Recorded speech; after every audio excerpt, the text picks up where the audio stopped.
ભાવનગરના પાલીતાણાના દુધાળાથી નોગણવદર ગામ સુધીનો રસ્તો જેને 6 મહિનામાં બનાવવા માટે કૃષ્ણ એજન્સીને 1,29,00,000 રૂપિયાનો વર્ક ઓર્ડર આરએનબી વિભાગે આપ્યો। 6 મહિનાના 12 મહિના વીતી ગયા, નથી રોડ બન્યો અને નથી રોડ બનાવવાની કોઈ કામગીરી ચાલુ, જેના કારણે વાહન ચાલકો પરેશાન થઈ રહ્યા છે। એબીપી અસ્મિતાએ જ્યારે આ મામલે અધિકારીઓને સવાલ કર્યો તો રસ્તાનું કામ હાલમાં ચાલુ કર્યું છે તેવો બચાવ કરવામાં આવ્યો। જ્યારે સ્થાનિકોનો આરોપ છે કે રસ્તો જલ્દી બને તે માટે અનેક વખત રજૂઆત કરવામાં આવી, પરંતુ અધિકારીઓએ એજન્સીને કામ સમયસર પૂર્ણ ન કરવા બદલ નોટિસ સુદ્ધા નથી આપી। ત્યારે કરોડોના કામને લઈ અધિકારીઓ સજાગ બને અને નાગરિકોને સારો રસ્તો મળે તેવી તેમની માંગ છે।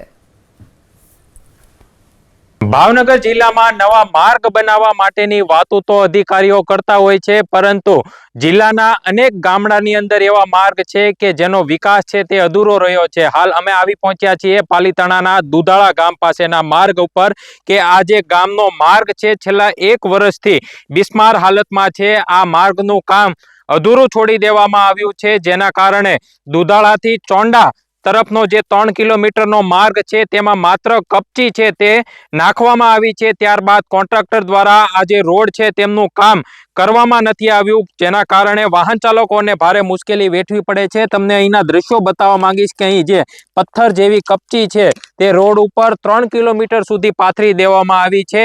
જો કે મોટા ભાગના જે ગ્રામજનો છે તે આ માર્ગનો ઉપયોગ નથી કરતા એટલા માટે, કારણ કે આ રોડ ઉપર માત્ર ને માત્ર મોટા વાહન ચાલી શકે તેવી પરિસ્થિતિ છે। કારણ કે 2 વ્હીલ અને 4 વ્હીલ ચાલકોને જો આ રોડ ઉપરથી પસાર થવું હોય તો ભારે મુશ્કેલી વેઠવી પડે છે, કારણ કે અહીં ધૂળની ડમરીઓ અને કપચી આ રોડ ઉપર જોવા મળી રહી છે। આ જે માર્ગ છે તે ભાવનગરના સ્ટેટ આરએનબી હસ્તકનો માર્ગ છે। જો કે ગામના સરપંચ દ્વારા અનેક વખત રજૂઆત કરવામાં આવી છે, પરંતુ આજ દિન સુધી આ જે માર્ગ છે તેમનું રિનોવેશન અથવા તો જે નવો માર્ગ બનાવવાનો છે તેનું કામ પૂર્ણ કરવામાં નથી આવ્યું। આ સીધા દ્રશ્યો છે કે જે માર્ગની અંદર ખેડૂતો છે તે આ રસ્તાનો ઉપયોગ કરતા હોય છે, પરંતુ માત્ર ને માત્ર ધૂળની ડમરીઓ છે તે આ રોડ ઉપર ઉડતી હોય છે। અનેક રજૂઆત છે તે આરએનબી વિભાગને કરવામાં આવી છે।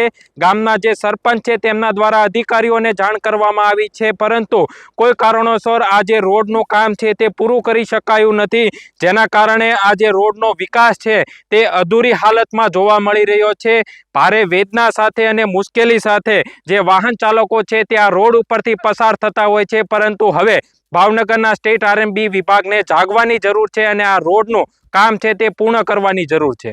પાર્થ મજેઠિયા, એબીપી અસ્મિતા, દુધાળા, ભાવનગર। બરોબર। અને રોડમાં આટલી ખરાબ હાલતમાં તે એમ હાંકવીને એટલે કલાક તો મિનિમમ ગણી લેવાના, અહીંથી અંદર જવું બહાર જવું। અમારા રોજે રોજ આ દૂધની ગાડી લઈને આવવાનું થાય, એટલે આટલી ખરાબ પરિસ્થિતિ, ઘણીવાર ટાયર પંચર થઈ જાય, સમય બગડે અમારો, અકસ્માતના વારંવાર બને। આ ઘણા સમયથી લગભગ વર્ષ તો આવું થાય। 6 મહિના પહેલા હું આવ્યો હતો અહીંયાથી, ત્યારે બનતો હતો, પણ ત્યાર પછીનું કામ અટકી ગયું છે, એટલે આ હેરાનગતિ છે લોકોને હાલવાની। એજન્સીના અંગત કારણોસર એજન્સી દ્વારા સમય મર્યાદામાં 100 મીટર જેવો સીસી રોડ અને WMMની કામગીરી પૂર્ણ કરવામાં આવેલ છે। ત્યારબાદ હાલ આજની તારીખે ડામરની કામગીરી શરૂ કરેલ છે, જે 31 માર્ચ સુધીમાં પૂર્ણ કરવાનું અમારું આયોજન છે।